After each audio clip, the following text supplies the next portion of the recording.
Bismillahirrahmanirrahim. Assalamualaikum warahmatullahi wabarakatuh. Alhamdulillahi rabbil alamin wa bihi nasta'in ala umuri dunya waddin. Asyhadu an la ilaha illallah wahdahu la syarika lah wa asyhadu anna sayyidana Muhammadan abduhu wa rasuluhu la nabiyya ba'dah. Allahumma salli ala sayyidina Muhammadin nabiyil ummi wal alihi wa sahbihi wa barik wa sallim ajma'in, amma ba'du. Pengurus harian Yayasan Pondok Pesantren Darussalam, pengurus Jamaah Muawanah, Bapak penghulu, Bapak Kadus, tokoh agama, tokoh masyarakat, tokoh pemuda, singkatnya hadirinul hadirat, Majelis ilmu, majelis zikir rahimakumullah. Selanjutnya untuk mendatangkan keberkahan dari Allah Subhanahu wa taala, seperti biasa kita awali dengan sama-sama kita berdoa. Mudah-mudahan apa yang kita hajatkan Allah kabulkan dan Allah berkahi. Bismillahirrahmanirrahim. Alhamdulillahi rabbil alamin. Allahumma salli ala sayyidina Muhammadin nabiyil ummi wa ala alihi wa sahbihi wa barik wa sallim.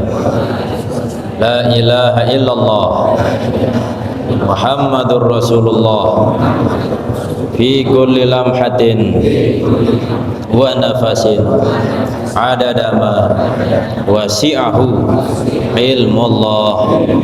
Allahumma ij'al qulubana wasi'atan bil afwi wa anfusana sakhiyatan bil ata'i wa la taj'al fi sudurina hikdan ala man haramana. Wa sallallahu ala sayyidina wa maulana Muhammadin wa ala alihi wa sahbihi wa sallam, walhamdulillahi rabbil alamin. Wa qala al-Fudail bin Iyad rahimahullahu ta'ala. Selanjutnya berkata Imam Fudail, ya. Apa kata beliau? Inni la arhamu salasatan, sesungguhnya aku iba atau aku kasihan, ya, salasatan kepada 3 orang. Yang pertama, aziza qaumin zallah, ya, yakni orang yang mulia di satu kaum, zallah ia menjadi hina, ya. Nah, jadi di satu tempat, di satu kaum ada orang yang mulia, tapi sebab ia melakukan dosa, melakukan kesalahan, maka berubah kemuliaan itu menjadi sebuah kehinaan. Banyak orang yang kita saksikan di kaumnya melakukan kebaikan, menolong orang, ya, memiliki akhlak yang baik, tetapi di satu sisi dia menuruti hawa nafsunya, lalu melakukan sebuah dosa, kesalahan, sebab itu dia menjadi hina di hadapan makhluk, terlebih lagi hina di hadapan Allah Subhanahu wa ta'ala. Maka dibutuhkanlah keistiqomahan, ya. Istiqomah seperti yang disampaikan, al-istiqomah khairu min alfi karamah, ya. Bahkan ketika turun ayat tentang istiqomah, Nabi sallallahu alaihi wasallam tumbuh bulu atau rambut ubannya, ya, rambut putihnya, sehingga beliau berkata bahwa aku ketika turun ayat tentang istiqomah khawatir bahwa umatku tidak mampu menjalankan istiqomah itu, ya.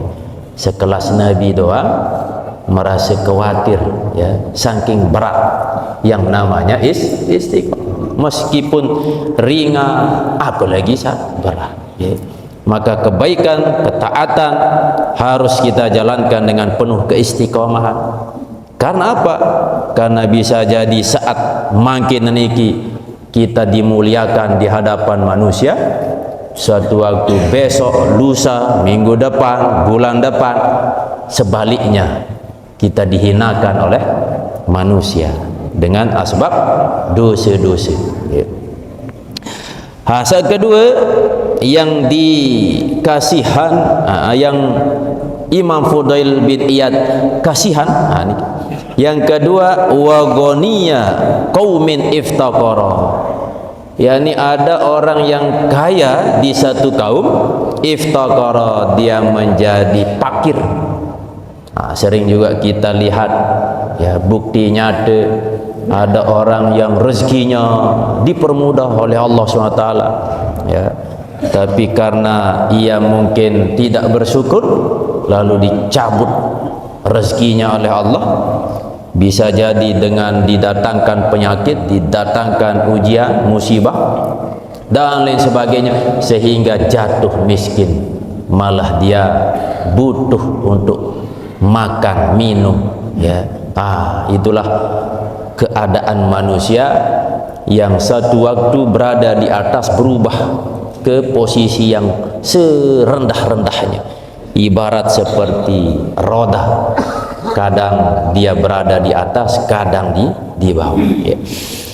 Nah, yang ketiga yang oleh Imam Al-Fudail bin Iyad kasihani, aliman tal'abu bihi dunya. Ini kisah bahaya, okay. Lamun sak pertama, sak kedua, ndek sak bahaya lalu. Tapi yang ketiga, wa aliman tal'abu bihi dunya, orang yang alim yang dunia mempermainkannya. Orang alim punya ilmu yang seharusnya ilmu itu menuntunnya untuk dekat kepada Allah dengan cara meninggalkan kemewahan dunia, meninggalkan, mengosongkan hatinya dengan kecintaan kepada dunia. Bukan berarti dia tak ingin dunia, dia tetap mencari dunia sesuai dengan tujuan untuk dekat kepada Allah. Karena kita mau dekat kepada Allah harus butuh harta. Berbiar tentang bersedekah mendarat harta, peta harta sih, berbiar tentang tajak tolong dengan mendarat kepeng, berbiar tentang lalu ke majlis ilmu mendarat motor, arak motor, sengu beli minyak kendaraan, maka sila peta rezeki sebanyak-banyak, tapi jadikan itu sebagai wasilah untuk dekat kepada Allah. Jangan masukkan ke dalam hati. Ia tak bahaya, namun tama ya dalam hati. Nah, yang dikasihani niki yang ketiga, orang yang alim tapi dipermainkan oleh dunia, sehingga ilmu niki telang. Ilmu yang seharusnya menuntunnya menjadi lenyap, tertutup karena kerakusan dengan dunia. Sehingga banyak kita temukan ada orang yang alim, berilmu, tetapi kalah dengan kepentingan urusan-urusan dunia. Sampun tiang kisahan arak sopok dengan mengundang masyarakat, solat jenazah. Nah, ketika masyarakat niki wah kumpul tinggal jak tersolati, tiba-tiba topong tersogolan jenazah niki koceh ceredeh bun beketuan jamah niki sei mati ni sak koceh teloruan jenazah, sehingga yang mengundang niki berkata, oh ini anjing, lah ketajut selepuah, oh kini jak solati seekor anjing, oh andin sah nih din ganggu. Akhir diundanglah seorang tokoh agama jelas tegas mengatakan ya jalan din kanggo dia ada dalil. Tetapi yang mengundang niki memanggil khusus tokoh agama niki sambil nyepean, ya unin pesanan nepin anjing niki lemun sei sak jari imam lah solawat 10 juta umur jari sehingga langsung dia pegang mik ndak berdebat-debat meh. Ini ternyata bukan anjing sembarangan, nih anjing keturunan Ashabul Kahfi. Dia terus tutup meh sembahyang bayu beruk sandin kanggo jari kanggo ikembek lamplok 10 juta. Ini jelas gambaran mempermainkan dunia, mempermainkan. Wa qala al-Hasan, dan berkata Imam Hasan, ya, uqubatul ulama'i, adapun hukuman ulama terhadap ulama, maksud ulama dunia, ya. Mautul qalbi adalah matinya hati. Nikilah hukuman bagi ulama itu adalah matinya hati. Lemun wah mati hati, caran mati kering, ndek berfungsi. Ibarat lulun kayu lemun wah mati kering, apa tok gaduh bebuan dek, maka tinggal polak-polakan tepelang bu jari api jangkih. Maka nikilah gambaran hukuman bagi ulama yang ahli dunia, cinta dunia, itu adalah mautul qalbi, mati hatinya. Kalau sudah mati hatinya, tidak mendengar nasihat, tidak menjalankan petunjuk-petunjuk Allah. Ilmu hanya di lisan, mengucapkan kalimat-kalimat indah, kerjakan kebaikan, tinggalkan maksiat, tetapi ternyata prakteknya jauh dari apa yang diucapkan. Wa mautul qalbi, dan adapun mati hati itu, kalau sudah ulama dihukum dengan mati hati, maka sebabnya, dampaknya thalabud dunya bi amalil akhirah, maka ia mencintai dunia, mencari dunia dengan amalan akhirat. Ya bahaya nih, ya. Mencari dunia dengan pegawaian akhirat. Ambil contoh, amalan akhirat, apakah itu mengaji, ngajah, berdakwah, berzikir, nabilah amalan-amalan akhirat. Nah, dengan amalan akhirat ini mau kepentingan dunia, mau pangkat, mau nama baik, mau kemuliaan, disebut sebagai orang yang terpandang, mau bedi, mau dunia secara umum. Ini kira ketika ulama memiliki hati yang mati.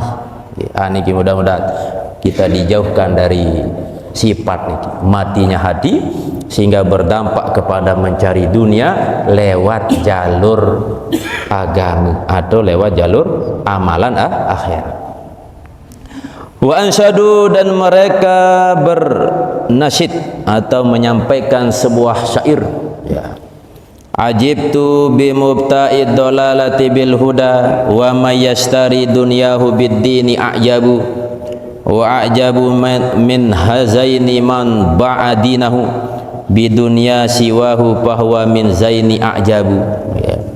Ajibtu, aku heran, aku bengak, bimu beta'id dolalati bil huda, dengan orang yang menukar kesesatan dengan petunjuk. Lah mahal petunjuk ni, dengan sebab petunjuk kita akan mendapatkan kebahagiaan abadal abad di negeri akhirat. Lagu itukah petunjuk niki dengan kesesatan? Maka ya bu, tukang syair niki mengatakan ajib tu, aku heran, ya. Ibarat makin arak mobil harga se-M, belum tukah si manok, ya. Bu bodem se-M mobil harga meh tetukan sida manok ni mobil se-M ni bu milih demal lalu sepek manok sak bodoh sepek mobil mewah ni ke, okay. Niki sekadar gambaran, padahal kebenaran petunjuk nilai agama niki den bau terbandingan, dia tahu angka, dia tahu harga. Niki lah sekadar gambaran. Maka bengak herat kini satukahan kebaikan, kebenaran, petunjuk dengan kesesatan.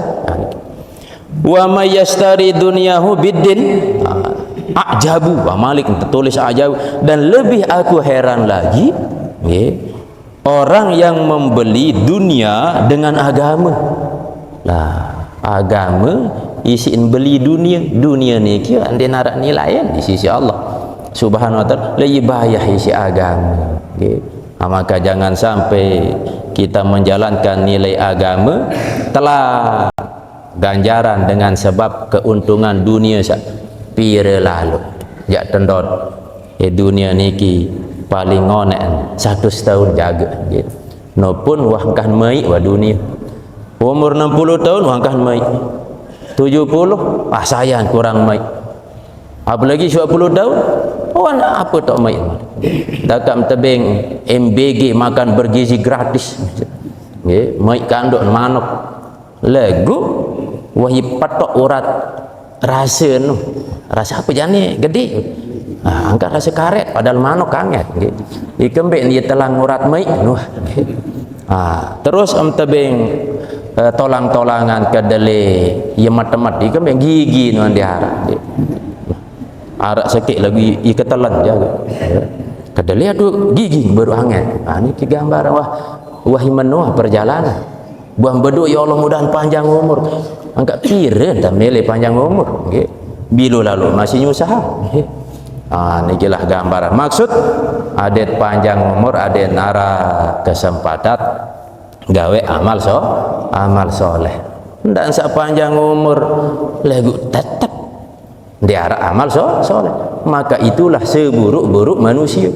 Bila umur lagu dia nara diisi kebaikan. Seolah bila umur diisi kebaikan. Maka tetap tunas panjang umur lagu syarat isi kebaikan.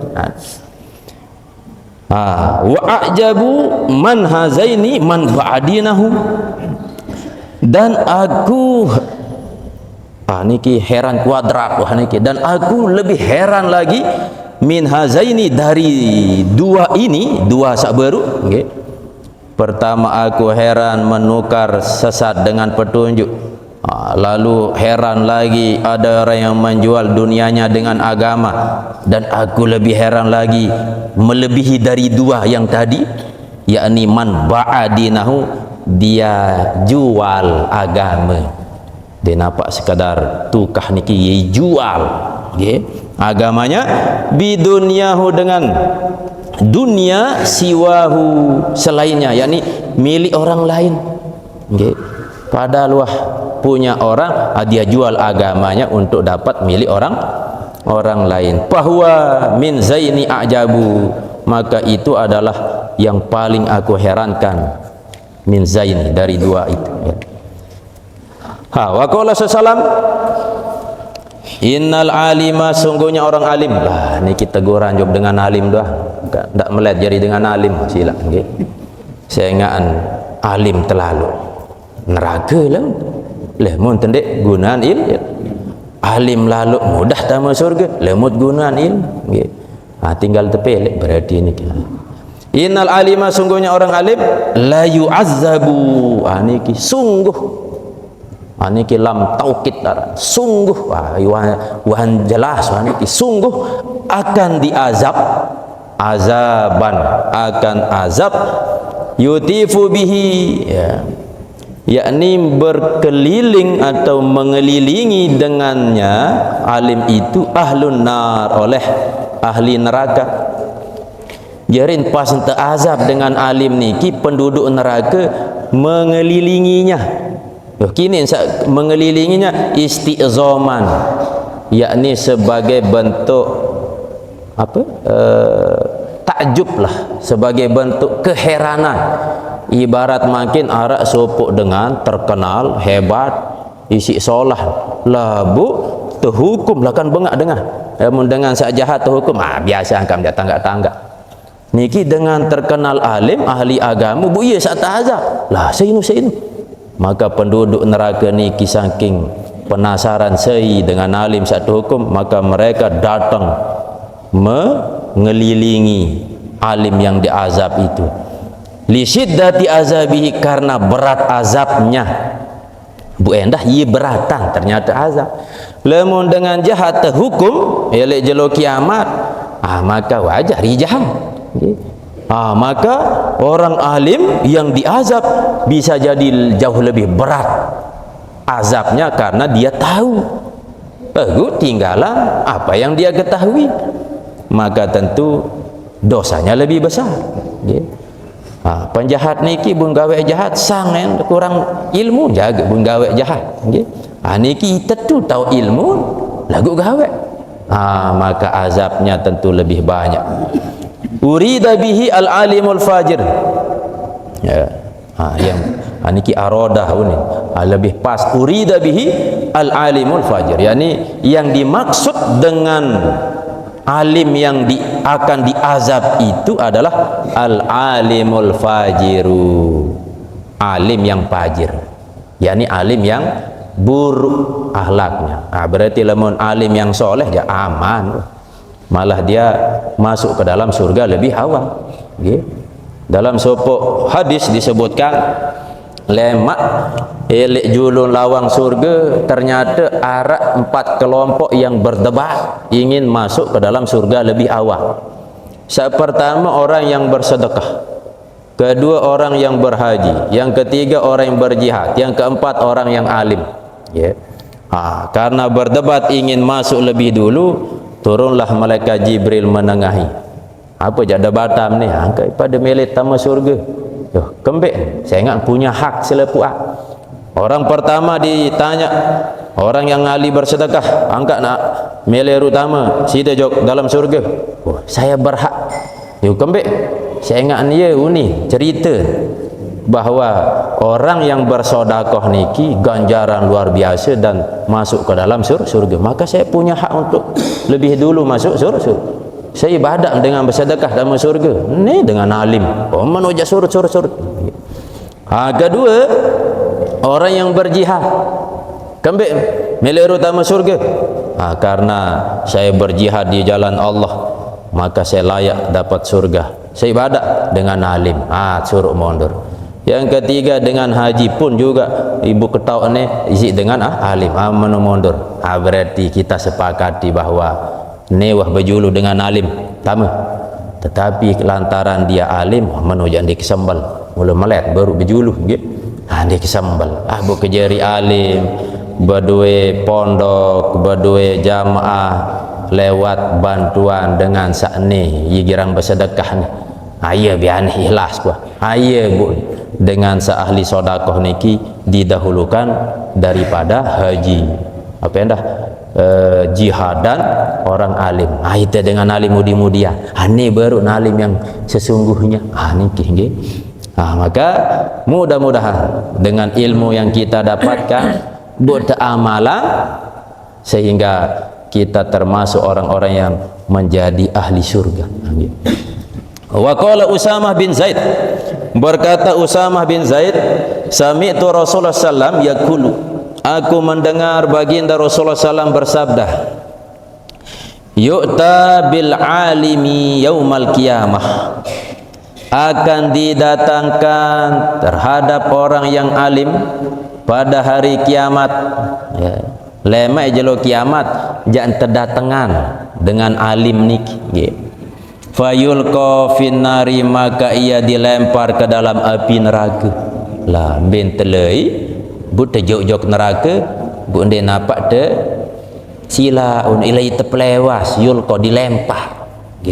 Saran terlempar ni wah ibarat sampah wanden narak kemuliaan teteh patandaliku aktabuhu, maka keluar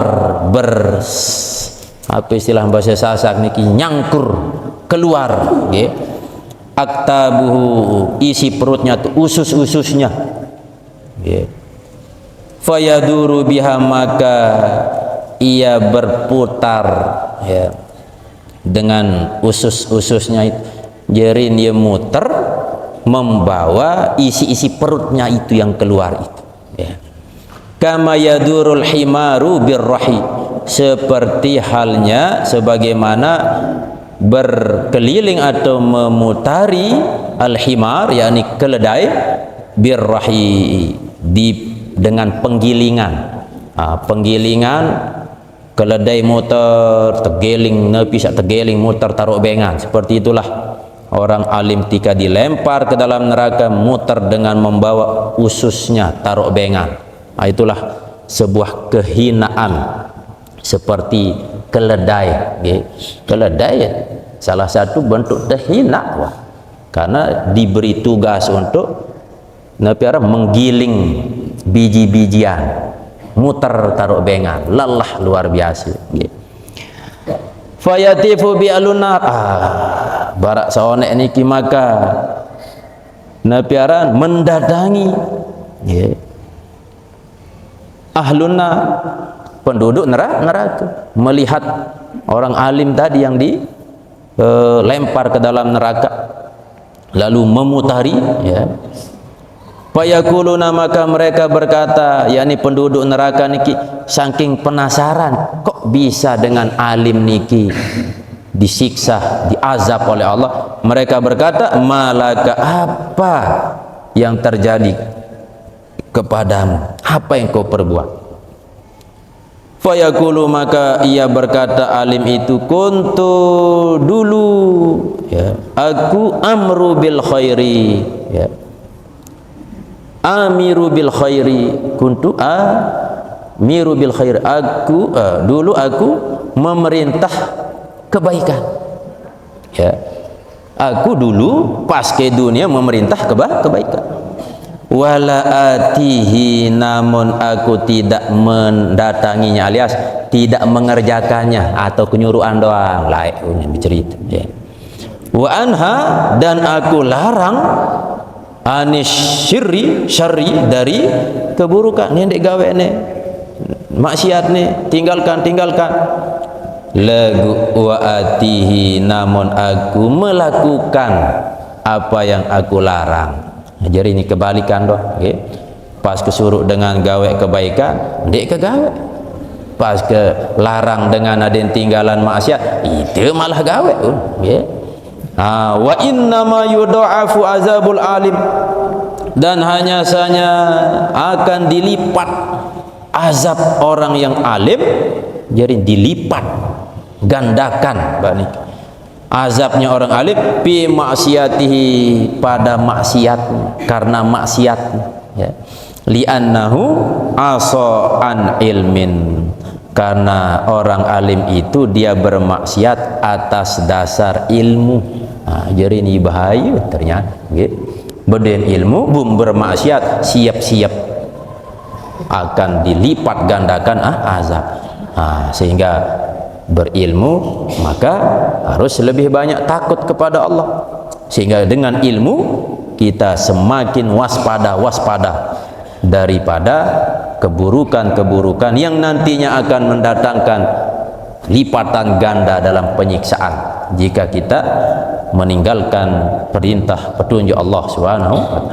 Walidzalika qala Allahu azza wa jalla, oleh karena demikian itu Allah Subhanahu wa taala berfirman, innal munafiqina, niki kurang mim okay.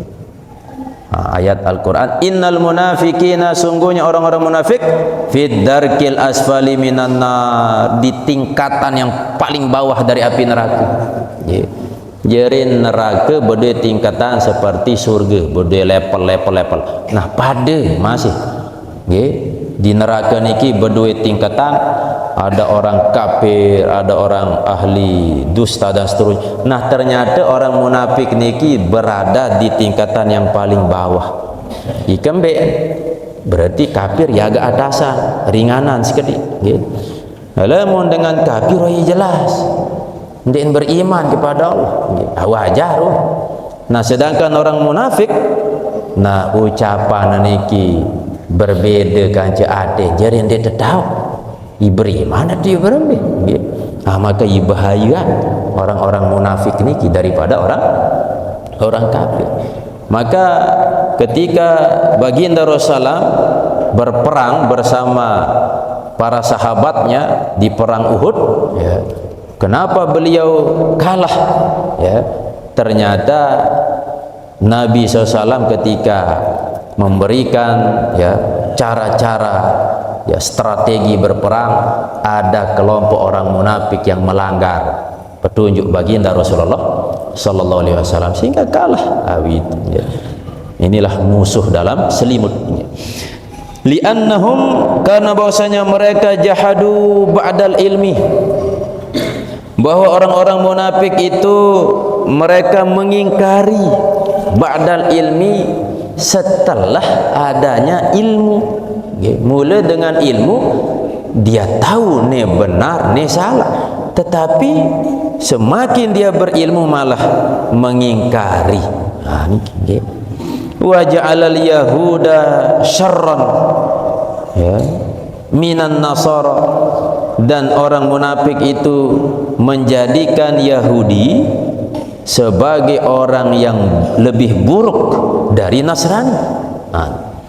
Ma'a annahum ma ja'alu lillahi subhanahu waladan, ya, padahal mereka itu tidak menjadikan, ya, Yahudi ini maksudnya tidak menjadikan lillahi subhanahu, bagi Allah SWT waladan, anak, ya. Wala qalu annahu salisu salasa, dan juga orang Yahudi ini tidak berkata sungguhnya Allah ini adalah salah satu dari yang tiga. Jerin ada Tuhan Bapa, Tuhan Putra, Tuhan Roh Kudus. Nah, orang Yahudi tidak mengatakan Allah ini salah satu dari Trinitas itu, tiga itu. Dan juga orang Yahudi ini tidak mengatakan bahwa Allah punya anak, ya. Tetapi mereka juga disebut sebagai munafik. Kenapa? Illa annahum angkaru ba'dal ma'rifah, ya.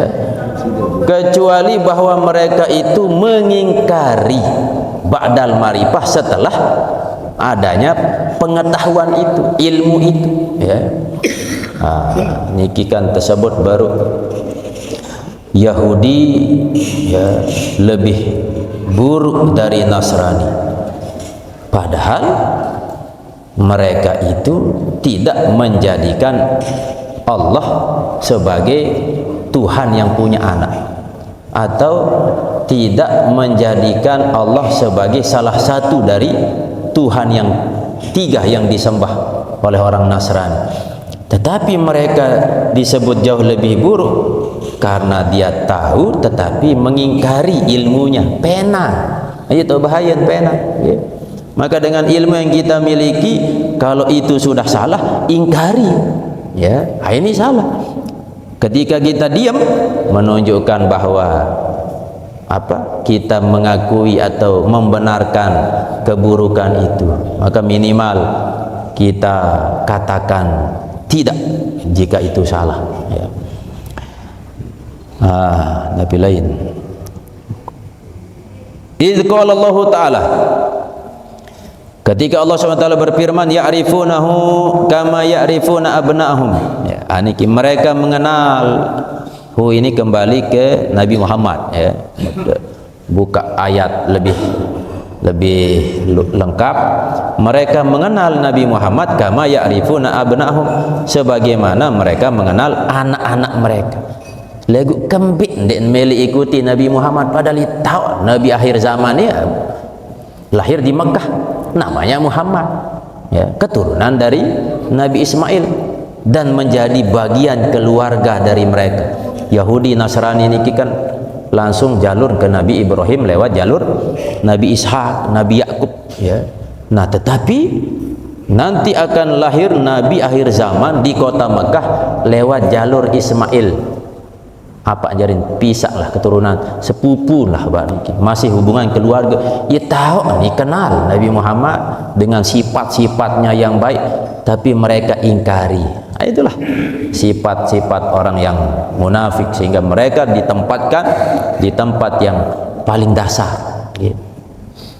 Wa qala ta'ala, berfirman Allah SWT, falamma ja'ahum ma arafu kafaru bihi, ya, fala'natullahi alal kafirin, maka manakala datang kepada mereka apa yang mereka sudah ketahui, kafaru bihi, maka mereka kafir terhadapnya. Fala'natullahi alal kafirin, maka tentu laknat Allah atas orang-orang kafir.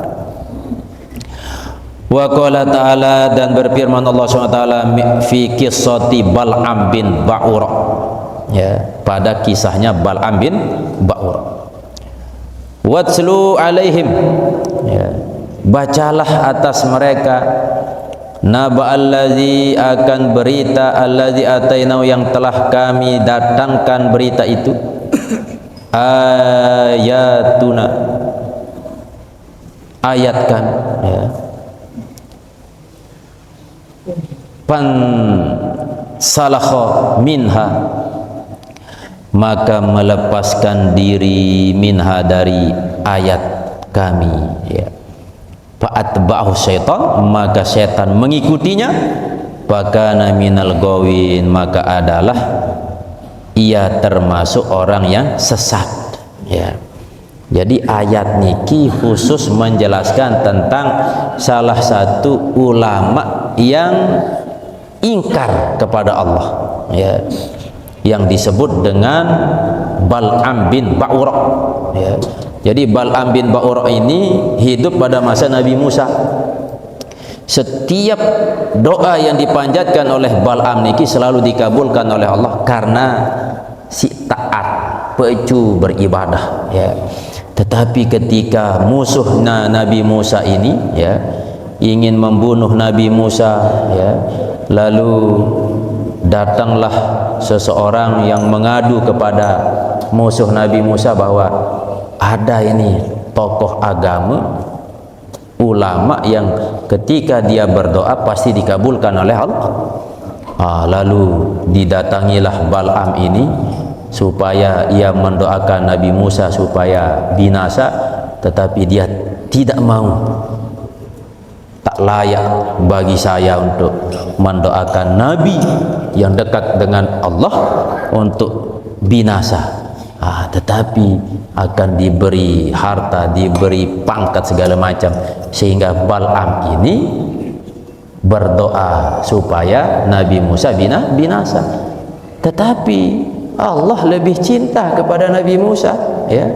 Maka ketika ia mendoakan Nabi Musa supaya binasa, malah Allah yang membinasakan Bal'am, sehingga kesolehannya, kebaikannya yang sudah dia lakukan hilang, mati dalam keadaan sul khatimah. Sehingga turunlah ayat ini, bacalah, ya, atas mereka itu berita yang telah kami berikan, ya, ceritakan ayat-ayat kami, ya. Tetapi ia melepaskan diri dari ayat kami, maksudnya Bal'am ini, ya. Sehingga ketika Bal'am ini berlepas diri terhadap ayat Allah, fatba'ahu syaitan, maka itulah kesempatan setan mengikutinya, terus dimasuki jiwanya, ya, hatinya disesatkan. Pakana minal ghawin, maka adalah si Bal'am itu termasuk orang yang sesat. Ya tak bahaya nih, ya. Lamun wah ilmu, cahaya ilmu hilang dari hati, kita tinggalkan takwa kepada Allah, siap-siap setan akan mengikutinya, sehingga bisa jadi ia termasuk dari orang yang sesat, ya. Hatta qala, lanjutan ayat, pamasaluhu, ya, kamasalil kalbi. Ini, ya. Maka perumpamaan Bal'am ini yang punya ilmu, tetapi dia tinggalkan ilmunya, petunjuk Allah ini untuk mengajar dunia itu, ya. Maka permisalannya kamasalil kalbi, seperti anjing. Ini dek binatang sak solahan kita sebut lah anjing, ya, sinten misalah, ya.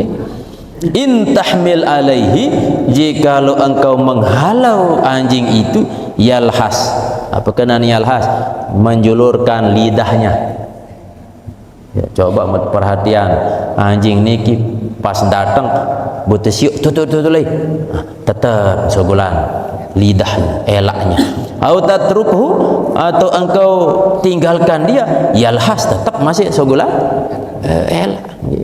Nikilah gambaran disifati sebulan elak niki sebagai tanda bahwa air rakus jaga atau tidak ada nilai kemuliaan di dalamnya.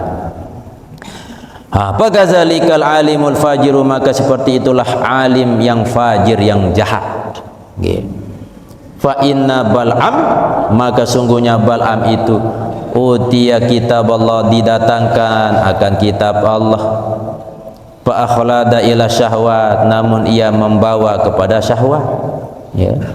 Terjauhan nilai-nilai kitab Allah lagu ia jauh kepada syahwat, artinya dia turuti syahwatnya daripada kitab Allah.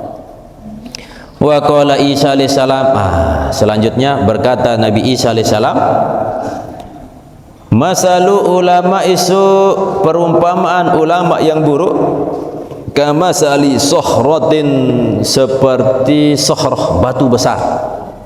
Niki gambaran ulama yang buruk seperti batu besar. Waqa'at ala famin nahr, jatuh batu besar itu di atas mulut sungai. Lamun templung gosami lah arak lapan. Nah, ada ndak ngelek kayak niki tempel isi bedu belik. La hiya tashrabul ma'a, batu besar itu tak mampu meminum air dan bau serap baik niki si batu niki. Wala hiya tatrukul ma'a, dan juga batu besar itu tak membiarkan atau tidak meninggalkan al-ma'a, air, yakhlusu ila zar'i, yang mengalir kepada tanaman. Ya, niki gambaran ulama yang buruk seperti batu yang menutupi pintu air. Nah, ketika batu niki menutupi pintu air, batu niki tidak mampu menyerap air. Seperti halnya ulama yang buruk niki, ilmu niki tidak mampu memasuk ke dalam hatinya. Ya. Dan juga batu yang besar itu tidak membiarkan air itu mengalir ke tanaman. Ya. Sudah tidak mendatangkan manfaat untuk dirinya dan tidak memberi manfaat kepada orang lain. Ikambe enden bau ai jok tanaman, ia terhalang isi batu niki. Kembe ilmu tak sampai mendatangkan manfaat untuk orang lain, sehingga dia tidak mengamalkan ilmunya. Inilah ganjaran bahaya-bahaya hukuman dari orang yang alim, terutama alimul fajir. Ya. Terbaca sedikit masih di jam solah. Okay. Al-babul khamis wa samanun, bab yang ke pira? Beluk puluh lima. Okay. Ayat tu antik ni ke bahasa Arab. Lima tersebut beluk puluh. Okay. Lemon tartian al-babul khamis wa samanun, bab yang kelima dan 80. Membingungkan ya, 85 kena. Fi fadli husnil khulq, pada keutamaan akhlak yang baik. Jadi bab makin ini membahas tentang akhlak yang baik. Qala Allah Ta'ala, berfirman Allah SWT li nabihi, kepada nabinya, wa habibihi, dan kepada kekasihnya, ya. Musnian alaihi, sebagai bentuk pujian terhadapnya, ya. Wa muzhiran nikmatau, dan sebagai menampakkan nikmatnya ladahi, kepada sang kekasihnya, yakni Nabi Muhammad sallallahu alaihi wasallam. Apa ayat yang Allah sampaikan sebagai bentuk pujian dan menampakkan nikmat khusus kepada Nabi SAW? Wa innaka la'ala khuluqin azim, sesungguhnya engkau wahai Muhammad adalah orang yang memiliki budi pekerti yang agung. Inilah pujian Allah kepada baginda Rasulullah SAW. Maka siapa yang ingin mulia, maka jadilah pengikut Nabi, karena Nabi dipuji oleh Allah. Sesama terpuji di sisi Allah, ya dekatkan diri kepada kekasihnya, yakni baginda Rasulullah SAW. Wa qalat Aisyah, berkata Aisyah radhiyallahu anha, kana Rasulullah SAW khuluquhul Quran. Niki adalah baginda Rasulullah niki akhlaknya akhlak Quran. Ia tersebut Nabi niki sebagai Quran berjalan. Akhlak Nabi ya akhlak Quran. Nepi searah dalam Quran, iya wahna Nabi Muhammad sallallahu alaihi wasallam. Misal contoh, Nabi memiliki sifat lemah lembut, hatinya lembut, hatinya lapang dada.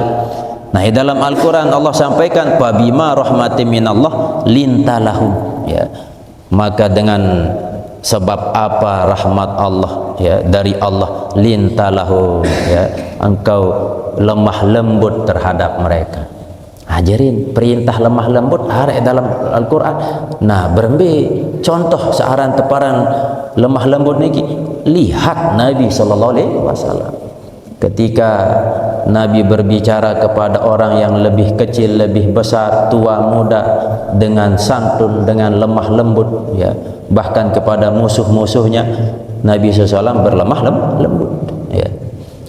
Belum lagi dalam sifat yang lain di dalam Al-Quran disebut wa ma yantiqu anil hawa in wa illa wahyu yuha. Jadi apa yang disampaikan oleh Nabi Muhammad SAW itu semuanya berdasarkan wahyu, bukan berdasarkan hawa nafsu. Maka nilai yang bisa kita ambil dari ayat ini, sifat Nabi Muhammad selalu membawa kejujuran, menyampaikan amanah. Lemun wah tersampean sida-sida Allah barang niki, iya wah sampean, ya. Atau dalam ayat yang lain, ya, wala tamshi fil ardi marha, janganlah engkau berjalan di bumi marah dengan sombong. Sebut dalam Al-Quran, nendik sombong. Nabi tentu mempraktekkan itu, selalu tawadu, ya. Atau dalam ayat yang lain, wasbir ala ma yaqulun, bersabarlah atas apa yang mereka ucapkan. Nabi memiliki sifat sabar luar biasa. Ketika beliau hijrah ke negeri Taif, sebelum beliau hijrah ke kota Madinah, beliau hijrah ke Taif, ya, dihina, dicela, dilempar dengan tulang belulang, dengan kotoran onta, tetapi Nabi SAW sabar, ya. Bahkan sempat kaki beliau mengeluarkan darah, lalu datang malaikat Malakul Jabal, malaikat penjaga gunung yang ada di kota Taif. Dia berkata, wahai baginda Rasul, jangan sampai darahmu menetes di tanah Taif ini. Jika darahmu menetes ke tanah Taif, maka saya akan angkat gunung yang ada di Taif ini, saya akan lempar kepada mereka. Sekelas malaikat, padahal dia narak nafsu, ternyata bisa marah melihat nabinya, orang yang dipuji oleh Allah ini, dilempar, dihinakan, ya. Ternyata Nabi SAW bukan mengatakan, oh mantap, hancuran wah, bukan, ya. Ternyata beliau berkata, la ya Jibril li'annahum la ya'lamun, jangan, wajar mereka seperti itu karena mereka hakikatnya tidak mengetahui mana yang benar, mana yang tidak. Seandainya yang pelunggu sami, misal jeri barat Nabi Muhammad bu terpelewah, bu berdarah, bu datang malaikat, tak baik beng netes darah jok tanah Taif, lemun netes ak lempar. Apa kita tanggapan kita? Oh lemun menuruah lewas malah kosok darah tadi naru terik jok tanah. Aneh gila, gambaran perbedaan yang amat jauh dengan sosok baginda Rasulullah SAW. Maka pantas Sayyidatina Aisyah berkata, Nabi SAW khuluquhul Quran, akhlaknya akhlak Quran. Wa sa'ala rajulun Rasulullah SAW an husnil khuluq, ya. Nabi laki-laki bertanya kepada baginda Rasul tentang akhlak yang baik. Fatala, maka beliau berkata atau mengucapkan kaulahu akan firman Allah SWT, khuzil afwa. Nabi kenan akhlak yang buruk itu. Nabi langsung menyampaikan ayat khuzil afwa wa'mur bil urfi wa'rid anil jahili. yakni ambillah maaf, ya, jadilah orang yang memberi maaf maksudnya. Yang kedua, perintahlah kepada kebaikan, wa'rid, dan berpalinglah anil jahilin, dari orang-orang yang bodoh alias tak memberi manfaat, tinggalkan, ya. Niki yang disebut dengan akhlak yang baik. Jadilah pemaaf, perintahlah kepada kebaikan, dan berpalinglah dari orang-orang yang jahil, ya. Summa qala sallallahu, kemudian Nabi melanjutkan setelah beliau menyampaikan ayat Quran, beliau menjelaskan huwa, adapun makna dari akhlak baik itu antasila, bahwa engkau menyambung silaturahim man qata'aka, terhadap orang yang telah memutus tali silaturahim kepada. Lah isengke dengan sak dek mele bedaikan cerita aku tetap mele ya mele silaturahim, itulah akhlak yang baik, ya, bukan memutus lalu awane mana, malah tetap dia menjalin silaturahim. Itulah akhlak baginda Rasul. Wa tu'ti man haramaka, dan engkau pun tetap memberi orang yang tidak memberimu, ya. Apakah dia memberi kita atau tidak pernah memberi kita, kita beri, ya. Itulah akhlak baik. Lamun ia demen ngebe butabe, biasa, ya. Tapi kalau kita memberi orang yang tak pernah memberi kita, baru luar biasa. Itulah akhlak yang baik. Wa ta'fu amman zalamaka, dan engkau memberi maaf terhadap orang yang menzolimimu.